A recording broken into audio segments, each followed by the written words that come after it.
हमारे व्यस्त जीवन में ईश्वर की आवाज़। एक परिवार था जिसमें 2 बहनें और एक भाई था। उस भाई का आकस्मिक मृत्यु हो गई और उस परिवार में गहरा अंधेरा छा गया। दोनों बहनें निराश, हताश, परेशान होकर टूट चुकी थीं। उस परिस्थिति में प्रभु यीशु उस घर में आए और प्रभु यीशु ने उनकी एक बहन मार्था से कहा, मार्था, पुनरुत्थान और जीवन मैं हूं। यदि तुम विश्वास करोगी तो ईश्वर की महिमा देखोगी। उस भाई के दफनाए हुए 4 दिन हो गए थे। प्रभु यीशु ने यह भी कहा कि ईश्वर ने जिन्हें मुझे सौंपा है, मैं उन सभी को अंतिम दिनों में पुनर्जीवित कर दूंगा। 31वां सामान्य सप्ताह 2 नवंबर 2021 मंगलवार। सभी मुर्दों का पर्व। पहला पाठ प्रज्ञा ग्रंथ अध्याय 3 पद संख्याएं 1 से 9 तक। दूसरा पाठ रोमियों के नाम संत पौलुस का पत्र अध्याय 5 पद संख्याएं 5 से 11 तक। वैकल्पिक दूसरा पाठ रोमियों के नाम संत पौलुस का पत्र अध्याय 6 पद संख्याएं 3 से 9 तक। संत यूहन्ना का सुसमाचार अध्याय 6 पद संख्याएं 37 से 40 तक। और वैकल्पिक सुसमाचार संत मत्ती का सुसमाचार अध्याय 25 पद संख्याएं 31 से 46 तक। मृत्यु के बाद हमारा क्या होता है, यह एक बड़ा सवाल है। पहले भी था, आज भी है। इस रहस्य को सभी धर्म समझने और समझाने का प्रयास करते हैं। हमारी उत्पत्ति, हमारा जीवन और हमारे प्राण का स्रोत ईश्वर है और सारी मानव जाति उसी ईश्वर से जुड़ी हुई है।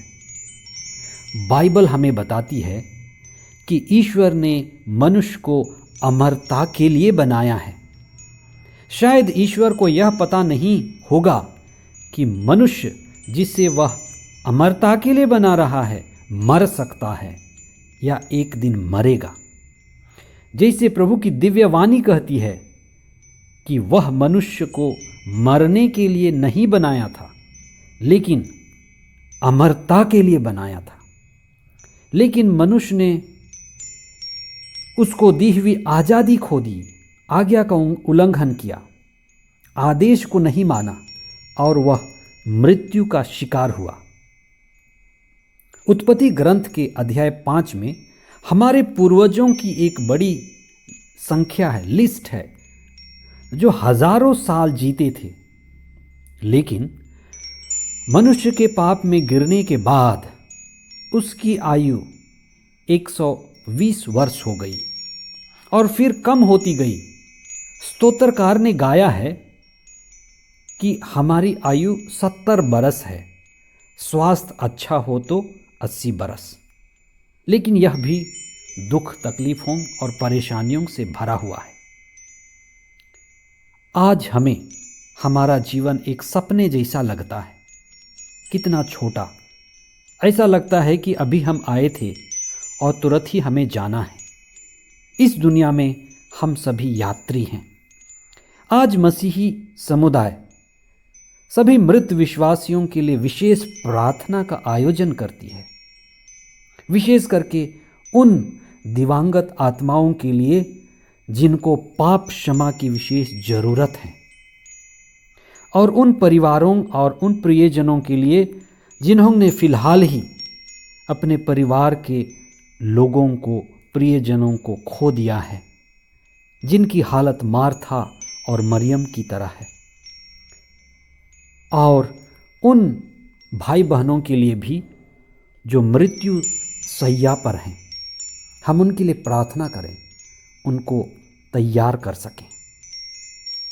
आज हम मृत विश्वासियों के साथ विशेष रिश्ते को याद करते हैं और उनके साथ अपने विश्वास को मजबूत करते हैं। हम जो ईश्वर में विश्वास करते हैं, मृत्यु हमारे जीवन का एक अभिन्न हिस्सा है। हमारे जीवन में कोई भी उतनी निश्चित नहीं है जितनी मृत्यु। मृत्यु का आना ही मृत्यु का जाना भी है। आने से ही जाने का रास्ता खुल जाता है।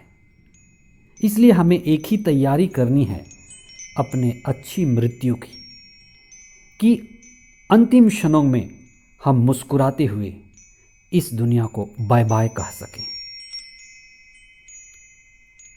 आज हम मृत्यु के इस रहस्य पर भी ईश्वर की कृपा से चिंतन करें।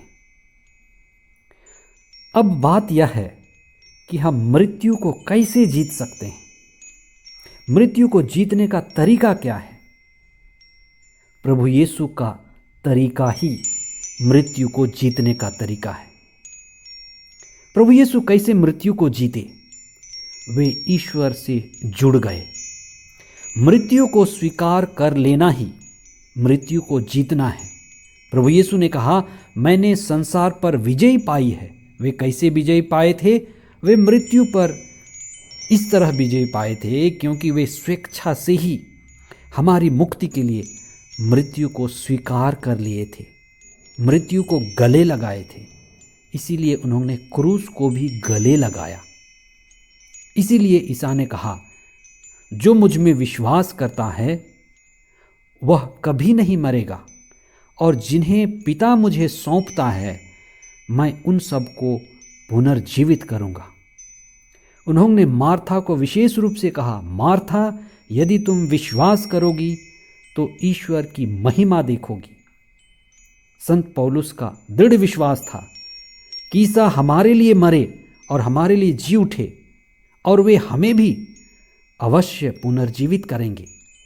इसलिए कुरिन्थियों के नाम लिखे गए पहले पत्र अध्याय 15 पद संख्या 51 और उसके आगे संत पौलुस कहते हैं कि हम सभी नहीं मरेंगे, पलक झपकते ही हम रूपांतरित हो जाएंगे।